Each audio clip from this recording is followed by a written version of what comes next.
Vlog kali ini akan membahas apa yang baru di JLPT 2021 dan apa perbedaan yang paling menonjol pada Japanese Language Proficiency Test 2021. Oke guys, welcome back to our show Papa Sensei. Bagi Anda yang pertama kali, kita adalah Papa Sensei, channel Papa Sensei yang menyediakan pelajaran gratis untuk agar Anda bisa belajar bahasa Jepang. Jadi kalau Anda belum subscribe, silahkan subscribe dan like sebanyak-banyaknya dan aktifkan loncengnya. Guys, seperti saya bilang tadi, JLPT 2021 telah dibuka. Saking dibukanya, saking banyak peminatnya, sampai hari ini crash websitenya. Jadi tanggal 29 dibuka, tanggal 29 langsung crash sampai sekarang tanggal 3. Ya. Jadi sampai tinggal 31 dari kemarin juga sudah 3 hari crash karena terlalu banyak peminatnya. JLPT sebenarnya seperti ujian kemampuan berbahasa Jepang untuk penutur asing bahasa Jepang. Jadi untuk orang asing yang ingin belajar bahasa Jepang. Semacam TOEFL test tetapi untuk bahasa Jepang. Tingkatannya dari N5 sampai N1. N5 yang paling gampang, N1 yang paling sulit. Nah, kenapa sih kalau kita perlu belajar bahasa Jepang? Kenapa kita harus punya JLPT? Ternyata kalau kita lihat kemarin nih tanggal 5 bulan 3 2021 ternyata sudah dibuka program kerja G2G. Nah, di mana salah satu plus poinnya adalah kalau kamu ingin mengikuti program ini terpilih, kamu bisa memperoleh gaji hingga 26 juta. Dan tentu aja orang yang memiliki bahasa Jepang, sudah bisa bahasa Jepang akan lebih diuntungkan karena dia punya nilai plus poin. Dan gajinya kamu lihat sendiri, gajinya 100.000 sampai 200.000 yen atau setara 13 juta sampai dengan 26.493. Dan ini luar biasa ya. Kenapa bilang begitu? Banyak juga yang LPK memberikan pelatihan gratis. Tetapi tentu aja dibandingkan lembaga, tentu JLPT itu lebih dimudahkan. JLPT itu kalau kamu sudah punya dan itu diakui di seluruh negara. Ya, banyakan ya. Nah, ini yang tadi kita bilang, tadi ternyata JLPT karena saking ramenya yang pengen, ternyata JLPT Juli 2021 terkendala teknis yang mengakibatkan sulitnya akses masuk ke website bagi calon pendaftar. Jadi saat ini sedang crash untuk daerah Jakarta. Nah, untuk JLPT sendiri kamu bisa dilalui dengan jlpt.or.id yang pada 2019 sudah diikuti lebih dari 1.268.511 orang di 87 negara di seluruh dunia. Dan juga di websitenya juga tersedia pertanyaannya dan lembar soalnya ya, sampel soalnya. Kalau kamu belum tahu juga, Papa Sensei juga mengadakan pelatihan N4. Ntar saya kasih share link di atas ya, silakan kamu tonton. Oke? Nah, untuk biaya ujiannya tidak terjadi perubahan terlalu signifikan, sangat murah. Kenapa saya bilang murah? Untuk N5 itu 120.000, N4 itu 130, N3 itu 170, N2 190, dan N1 220.000. Ya, kenapa saya bilang ini murah? Karena di Jepang itu kurang lebih 5.500 yen yang setara dengan 719.000 itu untuk N5. Ya. Nah, bedanya ini kalau misalnya kamu bisa lihat, jadi sangat subsidinya sangat baik untuk dari pemerintah Jepang untuk pelajar yang berdomisili di luar Jepang. Nah, tentu aja ada tantangannya sendiri. Kenapa tantangan sendiri? JLPT hanya diadakan di kota besar. Ini mungkin mengingat transportasi, logistik, dan segala macam. Yang diadakan di tahun ini adalah Jakarta, Bandung, Malang, Medan, Manado, Palembang. Yang perlu dilihat adalah Jakarta adalah Jabodetabek, Bandung, Bandung Raya, Bandung, Kabupaten Bandung, Garut, Tasik, Sumedang. Malang, Kota Malang, Kabupaten Malang, Kota Batu.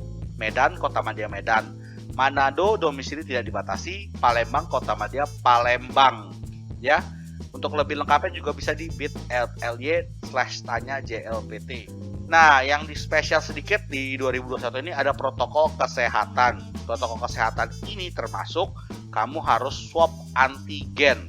Dan ada juga kemungkinan dikembalikan atau ditutup. Kenapa seperti itu? Karena harus berkoordinasi dengan Pemda untuk kemungkinan boleh nggak pengumpulan massa. Seperti kita tahu pandemi ini pengumpulan orang atau pengumpulan massa sangat tidak dianjurkan. Jadi dia juga sudah bilang kalau sampai dibatalkan maka biaya akan dibalikan full, dikurangi 8.000 untuk biaya admin antar bank ya. Nah, ini yang kita bilang tadi dia harus ada antigen. Nah, untuk antigen sendiri biayanya berapa? Karena hanya biaya antigen dari pemerintah sudah menetapkan sebesar 250.000 untuk Pulau Jawa dan 275.000 untuk luar Jawa. Kalau ada yang bilang lebih, silakan difoto dan dilaporkan kepada kementerian yang terkait, dan itu akan dapat ditindak ya.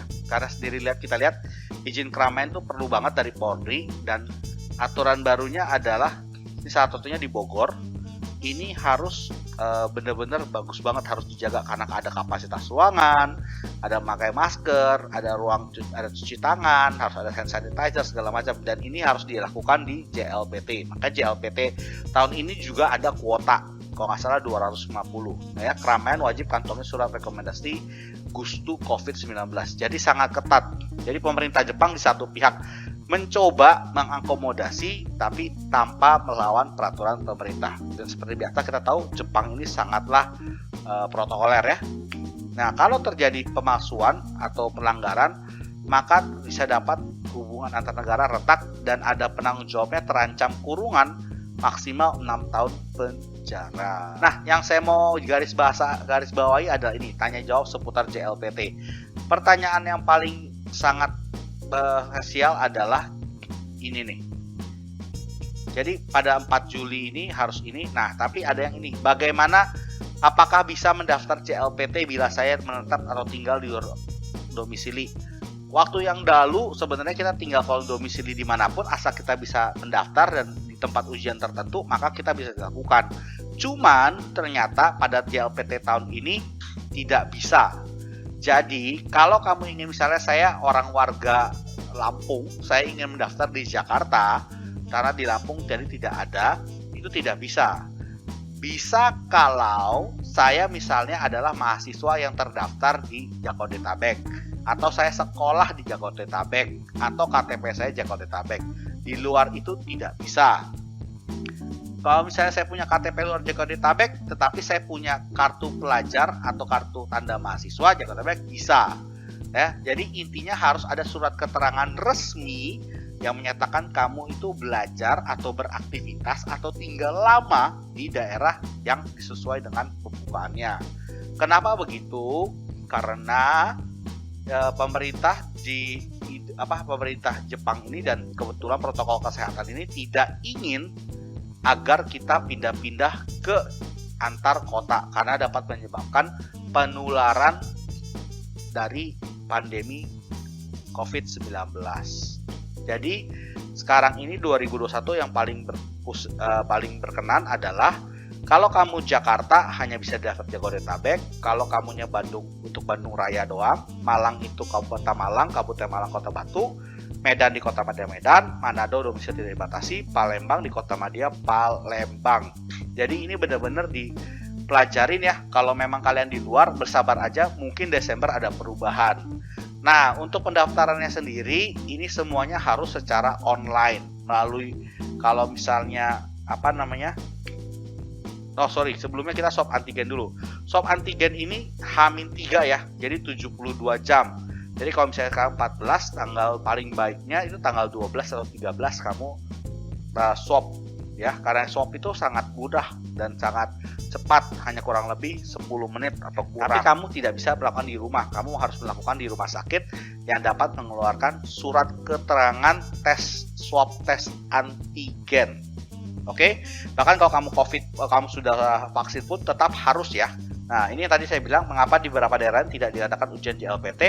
Keputusan dibukanya ujian JLPT suatu daerah merupakan keputusan masing-masing panitia lokal dengan mempertimbangkan kondisi dan perkembangan kasus. Jadi mohon bersabar ya, karena kita harus menghormati protokol kesehatan yang domisili. Tadi saya bilang juga JF dan panitia adalah protokol kesehatan dan regulasi sesuai dengan pemerintah.